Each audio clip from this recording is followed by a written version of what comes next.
Good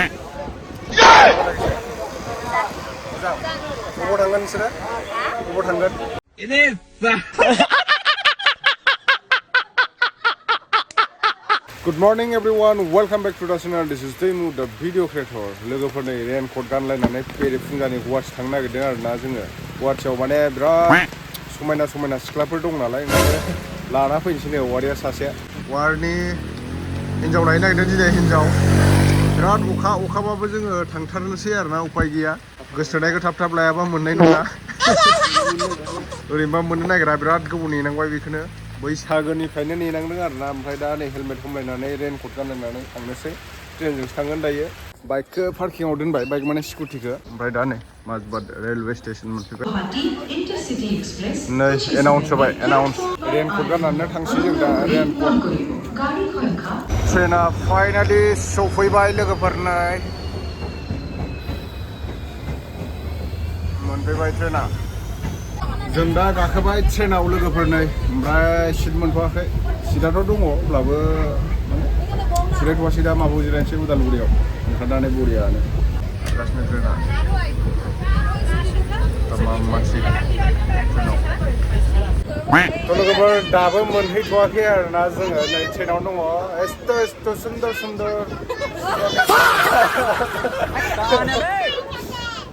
केनेকুৱা কয় नेपालीत केनेকুৱা কয় एटे रामरे केटे এয়া ভণ্টি আছে এফালে সিও যাব গুৱাহাটী হাই কৈ দিয়া ভণ্টি হা ক'ত নাপায় মানে গৰম मोनबाय आरोना बिरादनो हाय কৈ দিয়া हाय তোমাৰ নামটো কি হা নামটো কৈ দিয়া ভণ্টি হা কি নাম তোমাৰ হা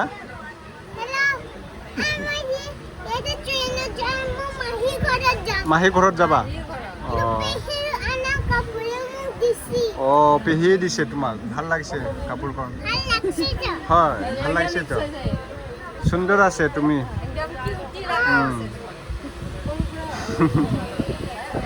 आब'आ माहा थांगोन होनदों गुवाहाटि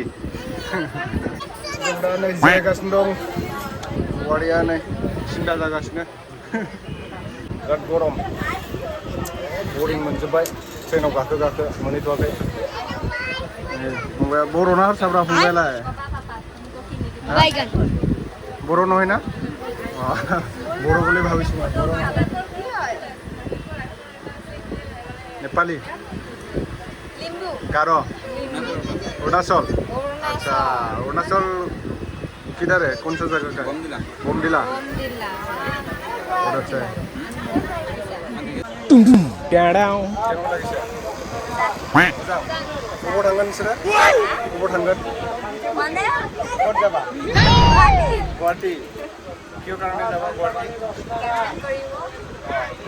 ল'ৰা চাবলৈ যাব নেকি নহয় মানে তেজপুৰ দিনে বিচাৰে তেজপুৰ তেলামাৰানি কোনোবা যদি পচন্দ কৰে তেতিয়াহ'লে স্ক্ৰীণত মই নাম্বাৰটো দি থৈছে वाह दीदी दीदी वाह दीदी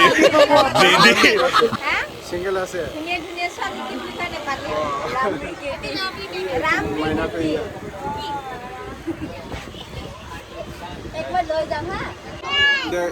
ধুনীয়াকৈ কৈ দিয়া কৈ দিয়া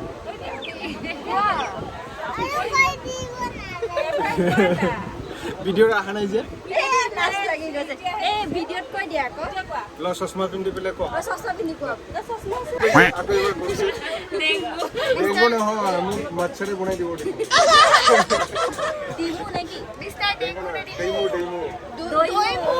দৈমু साबजा खालामनो नागिरदों नै माने एमआर दिखिबाय एमआर दिखिबाय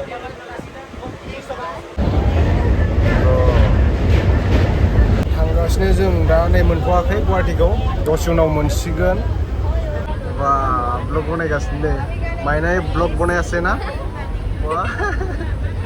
আমি ফটো মাৰিছো কি নাম তোমাৰ কিবা সুধি আছে দাদাই চোৱা কি নাম তোমাৰ নামটো কোনটো ক্লাছত পঢ়া কাশ্যপটোহে বুজি পালোঁ মই এইটো চা ফটো মাৰি wow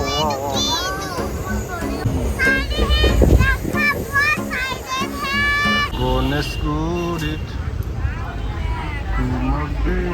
wah nih taksi berapa gua mau gitu ओरैबायदि गरम गुवाहाटियाव wow नै पल्टन बाजार मोनफैबाय जों दा तामाम गरम थांगासिनो जों दा नै पल्टन बाजार डिलारसिम थांगासिनो डिलाराव थांना लाना फैनोसै पल्टन बाजार डिलार मोनहैथ'वाखै लोगोफोर सान्दुङा ओरैबायदि गरम माने ना गोथां सायनानै बेयाव दोनबाथाय दसेनो मोनगोन बायदि आरोना दावदै रुबाबो मोनगोन बायदि ओरैबायदि गरम जादों दिनै बोथोरा थांगासिनो दं दा जों डिलार फारसे नै डिलारा मोनफैबाय KTM डिलार थ' लोगोफोर फाइनालि दा नै KTM डिलाराव मोनफैबाय ओमफ्राय दा बाइकआ बिनिया इयाव गैथ'आ आरोना बेलेगनिफ्रायसो लाना फैगोन दा बिथिं दङ 390 KTM एडभेन्सार 390 अरेन्ज कालार लागाव बिथिं मेरला दं नै बाइकआनो बाइक सब एडभेन्सार गोजा डिउबो दं नैबे 250 बियो मोजां बिथिं दं 1 2 3 go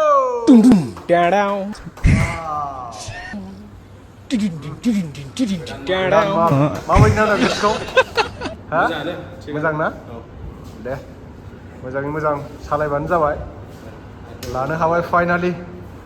बिखाखौ दुब दुब मोनदों नामा हा एल्ट' गंसेनि दाम थांबाय एल्ट' गंसे गाखोब्रा गाखो हा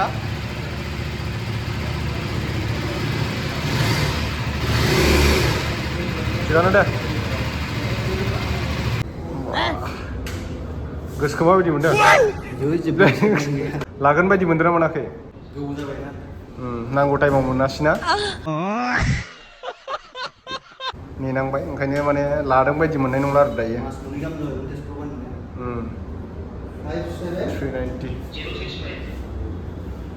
आरो बे 390 मेरला दं माथो 390आ 390 एभेलेबल माथो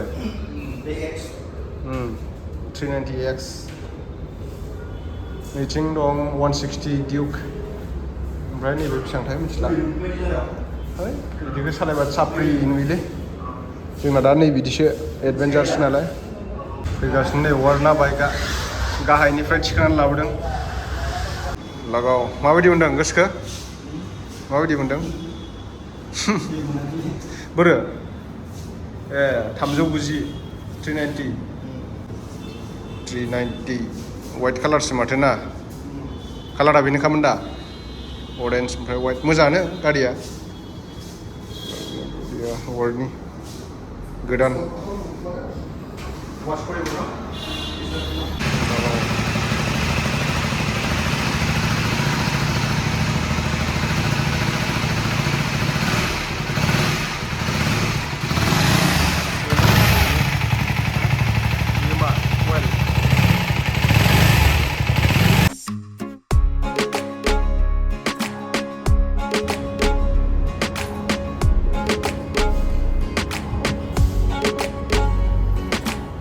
ओंखाम उखैनाया जाला फुङावनो फैदों जोङो फुंनि 7टा बाजियाव फैदों आरोना न'निफ्राय ओमफ्राय सिखारनायाथ' 6टासोआवनो सिखारदोंमोन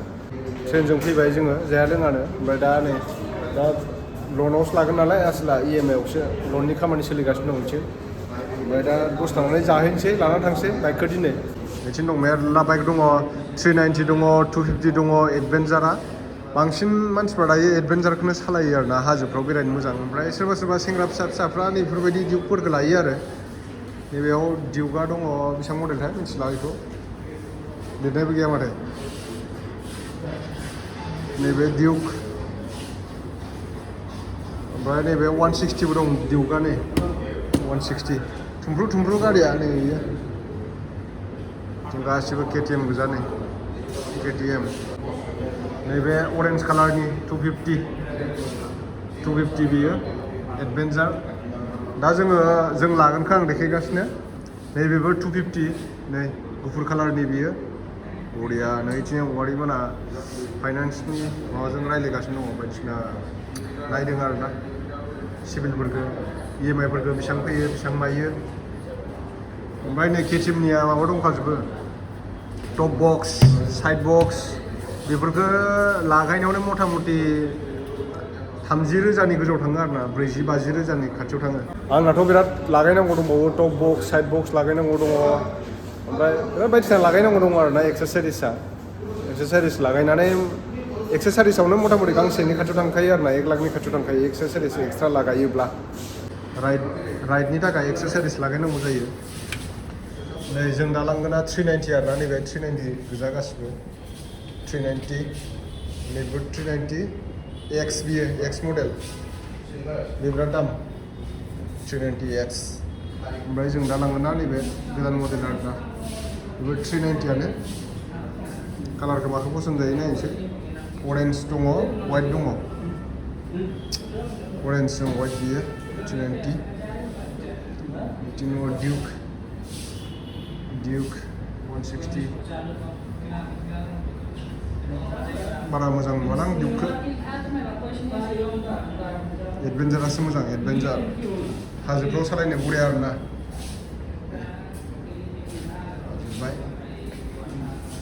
बिदाया हिन्जाव लाग्रा फंबाया ओमफ्राय सार्टिफिकेट बानायनायाव साइन होग्रा बिस्रा सहि होगासिनो दे माने बिदाया हिन्जावखौ लानानै बहाबा बेरायहैबा फंबाया नागिरनांगोन ना सहि होगासिनो मालदारसो आसोला बाइक बायदि हालायबाय दै साख्रि मावनायनि फैसाजों दे होदो सहि होगासिनो दा नै 15-20थासो बारासो होनांगोन आं न' 20था मोनासै ना सहिथ' 25था होगासिनो सहि होगासिनो KTM डिलार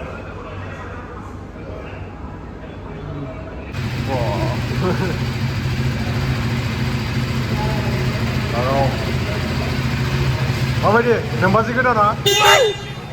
मोजां मानो बेल दामनांगौलाय मानो बेल दामनांगौ गोमगोना गोमा नायदो आरोना हा नोंसो दा मोनहादों दा मोनहादों हा सानगासिनो नै गुरलाबखौ दायो डलार माबायदि मोनदों मोजां दा नोंबाजै गोदाना फैसाया एसे खम जादों नालाय ओंखायनो आंनि बिजनेसनि फैसाखौ एसे होथ'नोसै आं बेनो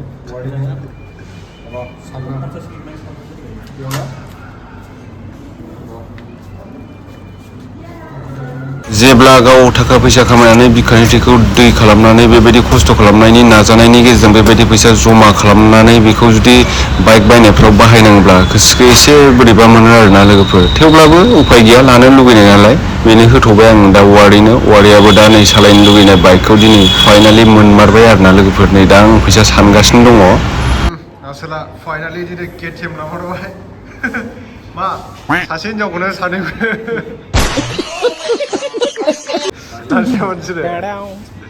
दा नै KTM finally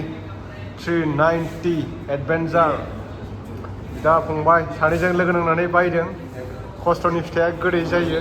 congratulation Day thank you स' माच ब्र दे गोजोननाय थाबाय मोजाङै मोजां ड्राइभ खालामबानो जाबाय न भालके ड्राइभ करनो हल 390 नायदो नोंथांमोना र' एसे ससमा हमनानै लागोननि लोगोफोर थ' दायो जोङो अलमस्ट गासिबो कागज पत्रआ क्लियार जाजोब्बाय ओमफ्राय नोंथांमोना बाइकखौ माबायदि नुदों कमेन्टआव खिथाहरदो आरोना नै बिथांनिनो बाइकआ बिदा फंबाय लोगो नांनानै बायदों बिसोर सानैजों नै बेनो आरोना 390 एडभेन्सार अरेन्ज कालार अरेन्ज ओमफ्राय वाइट बरिया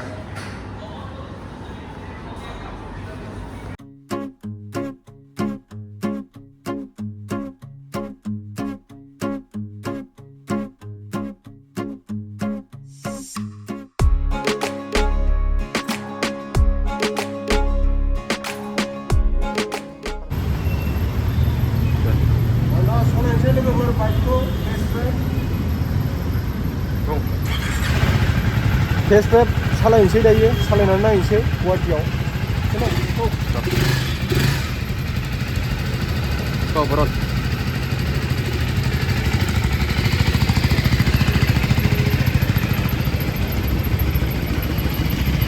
जों दा नै गुवाहाटियाव दसे बेरायनानै फैदों आरोना दासो बाइकखौ लानानै फैबाय ओमफ्राय उजन बाजाराव मोनसे गोदान माबा बानायनाय दंना बरियानो पार्क नै थांगासिनो जों दा मालाय दासो बार जानो फैयो थान्दा थान्दानो मेला बायदिसो नै मानसिफ्रानो आम नैयाव टिकेट दाननांगौ टिकेट लागासिनो जोंहा वारिया टिकेट नायो टिकेट सिङाव हाबबाय जों दा नै खोमसि खोमसिसो नुबायलै माथो खोमसि खोमसिसो नुबाय मजा ओरै गोजानथार माथो ओरै बेराय जाजोबो ना मोजाङानो जायगाया एसे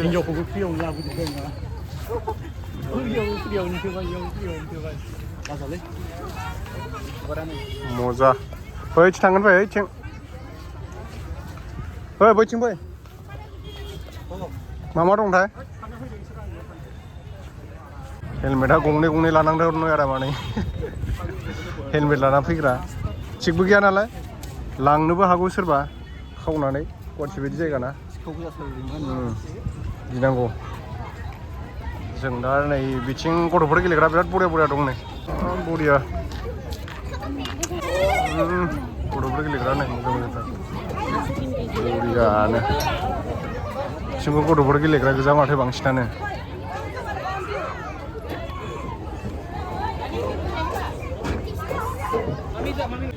मानसियानो मानसि नै मोनायावसो बांसिन मानसि खोमा ना नै ब्रह्मपुत्रखौ खाथियावनो दांनो मोनथारो दैया खाथियावनोथार थाबाय मेंग्लिजोब्बाय सानस्रिलांलाय सानस्रिलां ओंखायनोथ' हागोन हाया सानस्रिनो रोङा नायनायावसो दाहार नुवाखै बेयाव बिराद दाहारसो सिङाव ना बोनबा मोनबावगोनसो वाव फैयै फैनानै नै ग्लासनि मा इयो दै नुहुरो नामा